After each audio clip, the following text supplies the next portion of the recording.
Good morning, everybody. Welcome into 104.3 The Fans Pregame Live. Cecil Lammy, Andrew Mason, Rachel V. Hill hanging out with you. Mace, you are in Baltimore, and it seems like the injuries, they keep piling on, but we should have another wide receiver back in action today. What do you got for us? Yeah, Jerry Judy is going to be up and active, and he first time he's played since he had the ankle injury back against Tennessee, and he saw limited work in practice on Friday. But what we saw in the open to media period looked to be moving really well. Didn't look to be encumbered in any way, shape, or form. So that's a good sign. Cortland Sutton, he didn't practice Friday. He had a little bit of a stomach bug, as Danny Lackett said. He's up. He's good to go. So on that front, good news. No other real surprises from the game day availabilities because, for example, K'Wan Williams was ruled out yesterday. He didn't make the trip because of the knee issue that he's been dealing with. But Russell Wilson will have not a full complement of weapons, but he'll have Sutton and Judy. Of course, we got word yesterday KJ Hamler going to IR for the next few weeks with a hamstring issue. Oh, gosh. The injuries just keep piling on, man. Mace, what do you got for us? I know Russell was doing his pregame warm-up. How'd he look? Was he able to move? What's going on there? I mean, it looked like he has the last few weeks. So I mean, he's moving, but he hasn't moved the same this year. So really, nothing there. Lineup wise, no real surprises. You had Baron Browning and Jonathan Cooper as the first edge rushers up.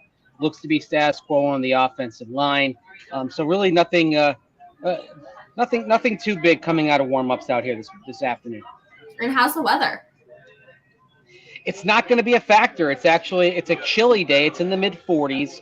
A little bit of a breeze, but not much. I took a walk about 30 minutes ago. It's a pretty typical December day here in Baltimore. So really, the field's in good shape. The conditions are ideal for December. So there's not going to be anything that's unusual. I think that pops up. That's going to be an issue. All right, last one for you, Mason, then we'll let you get going. Lamar Jackson has been in the media for some other things, but also because he's been hurt of a recent. How did he look in pregame?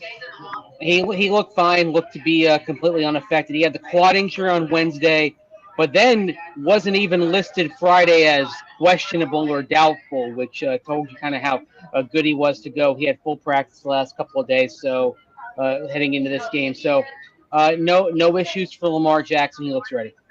All right, sounds good, Mace. Thank you so much. Safe travels back to Denver. All right, see you guys there. Have a great day. Thank you. All right, Cecil Lammy, my friend. Let's get into this was the game even before the beginning of the season I scheduled, and I was like, this will be the first true test for the Broncos. Now I look at it, and this will be the first one where they probably get slaughtered if I had to just put some if I had to bet some Cheerios on it, let's put it that way. Okay. What can the Broncos, even if they had to, where can their strengths come out against this Ravens team? Yeah, where the strengths can come out are the passing game against the Baltimore Ravens. The Ravens are always a physical team. They're always a tough out. So if you want to run the ball, I still think you need to have that commitment to run. I'm afraid they won't. But if you do set up things properly, having Jerry Judy back, having Cortland Sutton out there, of course, having Greg Dulcich being able to just go down the middle of the field, basically be a seam ripper. That will work against Baltimore. Is very active with their safeties. They try to disguise things, but against Russell Wilson, you're not really going to fool that veteran quarterback. So if the Broncos wanted to, and again, I think they need to set things up with the ground game first to open the passing game. But if they wanted to, today it would be there for the receivers. I think seam rippers down the middle and out-breaking routes for Sutton and Judy will work today if they set it up the right way. Which line is going to have the best day? The Baltimore Ravens defensive line, most likely. I mean, you have a couple of factors in with the Broncos offensive line. Now, more than a couple when it comes to injuries, but the couple of factors is their poor play, the design, which is poor, and then Russell Wilson, who hangs on to the ball too long. He's just, and again, there's an emphasis that they could have from Nathaniel Hackett and from Clint Kubiak to set up some of those easy throws for Russell Wilson. Where's a wide receiver screen, right? Where is some of those outbreaking routes that I talk about? You're taking 3 steps and it's out of your hands. And I think moving the pocket, that would help out this offensive line. And again, using the bootlegs and the rollouts to get Russell Wilson on the move, much like the Saints did with Sean Payton with Drew Brees, where they would move the pocket and they would create passing lanes for their quarterback. I think with Wilson, you could easily do that and have that extra asset of make a high read, make a low read, and if it's not there, just run. You could simplify these things, and it could be there, and that would help out not only Wilson and the receivers, but this offensive line up front. Oh, this defense, it seems like a lot of times they play up to the level of their opponent. Are you expecting it to be closer, or are you expecting this offense for the Ravens to be able to run all over them? Well, and I don't blame the defense at all when I say this. It's going to be very mean, but it looks like they've given up. It looks like they've lost all hope. It looks like they're thinking about Cancun. It looks like they're checked out. And I say that and because I think it's an observation that's accurate, but I also say that because, well, their offense isn't helping them. So, is there an early game sort of surge? Could they make a play against a Gus Edwards, like a big hit in the middle between Josie Jewell and Gus Edwards, something like that to fire up the defense? Sure. Could they get a sack perhaps on Lamar Jackson? I would guess, but their edges are soft. They have been since the Bradley Chubb trade. So if the Ravens want to, they can attack the edge with the run all day and it will be there. So, I hope that the defense rises to the occasion. They certainly aren't facing an elite level passing game outside of Mark Andrews, that great receiving tight end, second best tight end of the game, in my opinion. But that physical Baltimore run defense, that'll wear you down. And if you've already made business decisions this season, as I believe the Broncos defense has, you get out there, you get pushed around by the Gus bus, you're going to make more business decisions. And it's called basically giving up. I remember the Gus bus from our Fantasy 5 on coffee break. Let's go into, though, not to be disrespectful for the Broncos, but there's a lot of other really exciting games for this upcoming weekend. Which game are you looking forward to most? Yeah, I mean, it's either San Francisco and Miami, or it's Kansas City and Cincinnati. I think the Kansas City-Cincinnati definitely has, the playoff implications that you're seeing there, and Cincinnati's trying to surge and get things back on track. Kansas City is trying to prove that they're the best team in the conference. On Miami and San Francisco, is that a Super Bowl preview? And it's the Spider-Man meme. It's Spider-Man pointing at each other because you have the Miami Dolphins, Mike McDaniel from San Francisco running the Shanahan offense, which Kyle Shanahan runs in San Francisco. So, and you look at the third quarter, if you're Miami, you're able to build a lead. I don't believe the 49ers have allowed a third quarter or second half touchdown in the last 5 games. Top of my head, could be wrong on that, but they tighten up as the game goes on. So if you're Miami, build that early lead, but that's a great game against 2 teams, 2 coaches that know each other well, such a great amount of respect for each individual there, Mike McDaniel and Kyle Shanahan. That's going to be a great game to feature 2 of the most exciting teams in the NFL. I know. I'm really looking forward to that too. And a lot of people are talking about Deshaun Watson returning to Houston. What are you expecting out of the fan base the first time he walks out on the field? Yeah, I mean, it should be every single week for the rest of his life. Like anytime he's out there playing, as we've talked about on Coffee Break, I don't want to bring the show down, but Deshaun Watson's not a great guy. So, Houston has no chance. They have 0 chance. You could say, oh, they'll rise to the occasion against their former guy and they'll take down the Brown. No, they've got no chance. Who has more of a chance, Cecil? Who has more of a chance? Houston against Deshaun or the Broncos against the Ravens? Ooh, I'd say Houston against Deshaun, actually.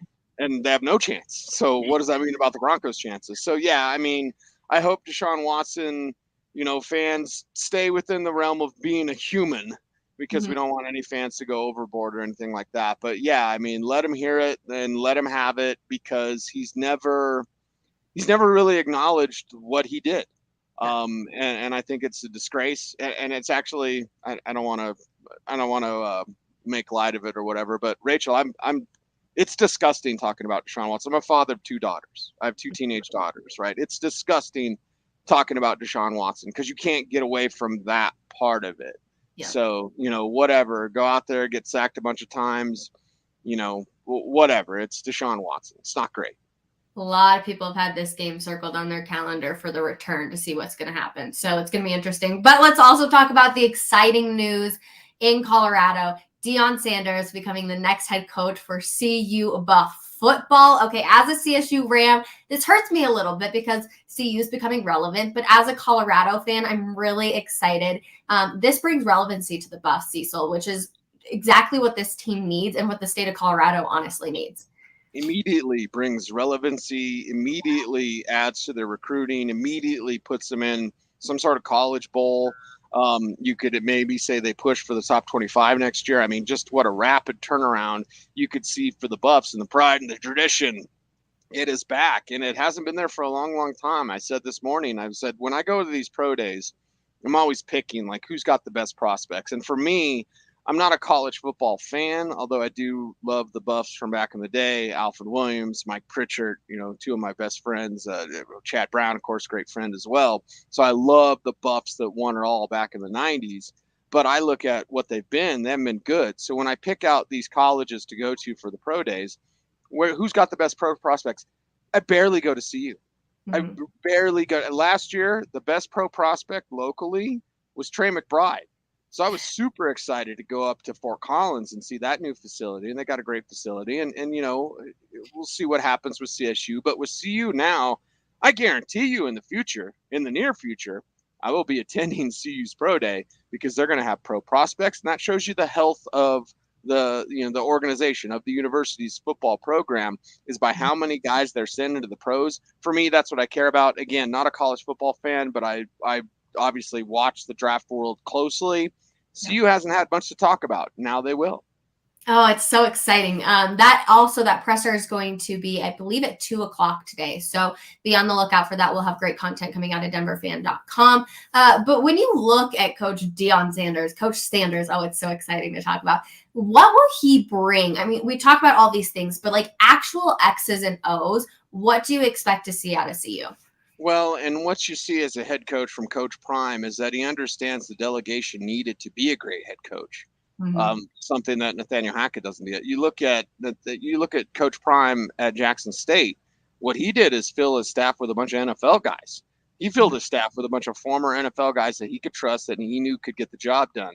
So when you're a head coach, it's about motivation and it's about accountability and it's about being able to delegate that authority to people that you trust that know what they're doing. And that's what Coach Sanders is going to do. In addition to just the recruiting aspects, like the top tier talent, CU now becomes cool for a long, long time, especially locally. I've always said, put a fence around this state. There's not that many great college prospects that come from Colorado. Maybe there's a dozen, 8 to a dozen players each year that, leave and go other places, whether it was Lendale White back in the day going to USC or Christian McCaffrey going to Stanford, my man Dalton Keene going to Virginia Tech.